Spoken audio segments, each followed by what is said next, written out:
नमस्कार, मैं मोहित पूनम रंजन विश्लेषण में आप सबका स्वागत करता हूं। और आज जो विश्लेषण करेंगे हम वो है सनातन।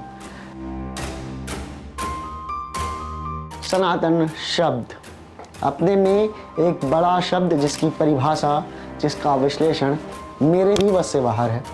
मैं कोई प्रकांड विद्वान नहीं हूं, मैं जो पढ़ा हूं वही आपको बताऊंगा, लेकिन मैं वो पढ़ा हूं जो प्रकांड विद्वानों ने लिखा है।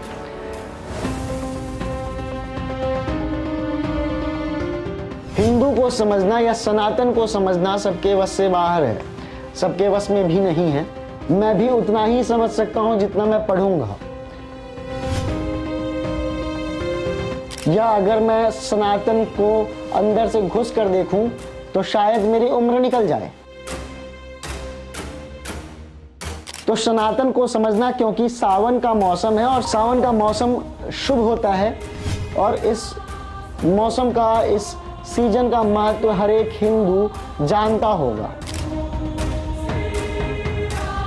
तो मैंने सोचा कि क्यों ना सनातन का चर्चा, सनातन का विश्लेषण इसी समय किया जाए। तो जरा सुनिए, सनातन का अर्थ क्या है। सनातन का अर्थ शाश्वत होता है। शाश्वत जिसका कोई अंत नहीं, शाश्वत जो आदि काल से चला आ रहा हो, जिसका कोई अंत नहीं, जो आदि काल से चला आ रहा हो, उसे शाश्वत कहते हैं, उसे सनातन कहते हैं। मैं आपको पढ़कर सुनाता हूं कि सनातन प्रकांड विद्वानों के अनुसार सनातन है क्या। सनातन धर्म, जिसे हिंदू धर्म या वैदिक धर्म भी कहा जाता है, एक ऐसा धर्म जो अनादि काल से चला आ रहा है, या जिसका कोई निश्चित संस्थापक या शुरुआत का समय नहीं है।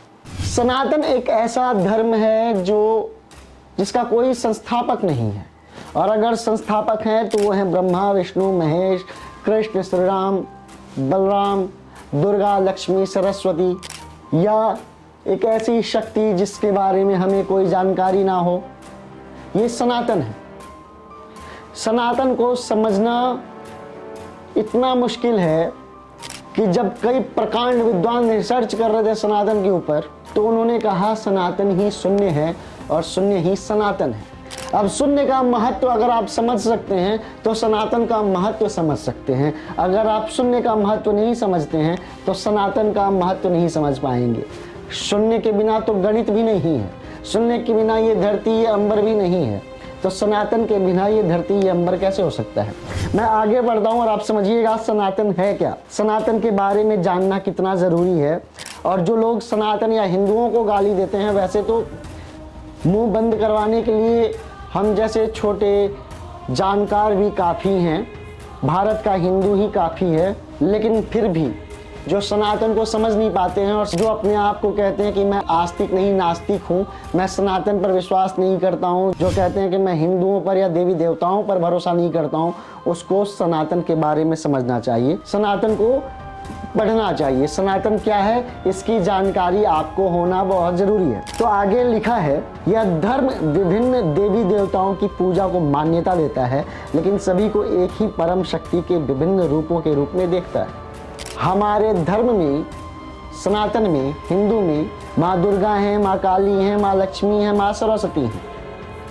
भगवान कृष्ण से लेकर श्री राम हैं, शिव से लेकर विष्णु, ब्रह्मा हैं, लेकिन हम सबको एक ही का भिन्न रूप मानते हैं। इसमें लिखा है, यह धर्म जीवन के सभी पहलुओं को शामिल करता है, जिसमें नैतिकता, दर्शन, आध्यात्मिक अभ्यास शामिल है। जो लोग कहते हैं कि मैं नास्तिक हूँ, मैं सनातन को नहीं मानता हूँ, यकीन मानिए उनसे बड़ा जाहिल गंवार कोई होगा ही नहीं, क्योंकि ये तो स्वयं सनातन कहता है, जिसमें नैतिकता, दर्शन, आध्यात्मिक अभ्यास शामिल है, वही सनातन, वही हिंदू है। सनातन धर्म जीवन जीने का एक तरीका है। आपकी जीवन शैली कैसी होगी, आपके जीने का ढंग कैसा होना चाहिए, सत्य और प्रेम पर जोर देता है, वही सनातन है। और ये सब की परिभाषा सनातन में है। सनातन आपके जीवन शैली को एक नया रंग रूप देता है, सुंदर बनाता है, शानदार बनाता है। यह धर्म व्यक्ति को आध्यात्मिक विकास और मुक्ति की प्राप्ति में मार्गदर्शन करता है। इसी धर्म में कहा गया है कि जो आया है सो जाएगा, लेकिन कहाँ जाएगा, वैकुंठ लोक जाएगा या धरती पर रहेगा। अगर वैकुंठ लोक जाना है तो उसके लिए मुक्ति चाहिए, और मुक्ति का क्या उपाय है ये सनातन बताता है, ये हिंदू बताता है, और किसी धर्म में नहीं है। और किसी धर्म में वैकुंठ लोक जाने का कोई रास्ता नहीं है। एक धर्म तो ऐसा भी है जो 72 हूरों के पास भेज देता है। 72 हूरें कहाँ मिलती हैं, कहाँ रहती हैं, ये उस धर्म के लोग भी नहीं जानते, बड़े बड़े विद्वान भी नहीं जानते। लेकिन हम जानते हैं कि वैकुंठ लोक जाने का तरीका और रास्ता क्या है। ये हमारे सनातन के वेदों में, शास्त्रों में लिखा है। सनातन के बारे में मैं आपको जो पढ़कर बता रहा हूँ, जो आपको सुना रहा हूँ, ये आप भी जान सकते हैं। आप अगर वेदों को पढ़ेंगे तो हमसे बड़ा वैज्ञानिक कोई नहीं था, हमसे बड़ा विद्वान कोई नहीं था, हमसे बड़ा डॉक्टर कोई नहीं था, हमसे बड़ा कोई इंजीनियर नहीं था। हमने दुनिया का पहला एरोप्लेन बनाया। एक विद्वान ने सीता को हरने के लिए एक प्लेन बनाया, वो भी ब्राह्मण था, रावण के पास पुष्पक विमान था। तो राइट ब्रदर्स ने प्लेन को कैसे बनाया इस आधुनिक काल में, क्या रामायण पढ़ के बनाया, ये भी विचारणीय है, विचार किया जा सकता है। इसके आगे लिखा है, कुछ लोग सनातन धर्म और हिंदू धर्म को एक ही मानते हैं, जबकि कुछ लोग सनातन धर्म को हिंदू धर्म का एक व्यापक रूप मानते हैं। सनातन से हिंदू है, हिंदू से सनातन नहीं, ये तो सच है। हम हिंदू खुद भी नहीं जान सकते। अगर हमें जानना है तो हमें दिन रात अनादिकाल तक सोचना समझना पड़ेगा, पढ़ना पड़ेगा, सनातन की जानकारी हासिल करनी पड़ेगी। हम हिंदू जो फॉलो करते हैं वो सनातन का एक अंश है। हम हिंदू प्रेम में विश्वास करते हैं। हम हिंदू चाहे कोई नास्तिक हो, चाहे कोई आस्तिक हो, हर हिंदू ये जरूर जानता है कि एक चींटी की हत्या नहीं करनी चाहिए। जानवरों के साथ, पशु पक्षियों के साथ प्यार को दर्शाता सनातन है। सनातन जानवरों की हत्या को कभी सपोर्ट नहीं करता। ये जानते हुए भी कुछ हिंदू अगर मांसाहारी हैं तो वो गलत कर रहे हैं। और ये सनातन में लिखा है, ये धर्म ग्रंथों में लिखा है, वेदों में लिखा है। सनातन धर्म का अन्य धर्मों के साथ सह अस्तित्व रहा है। मतलब कि सनातन के कारण और धर्म बने हैं।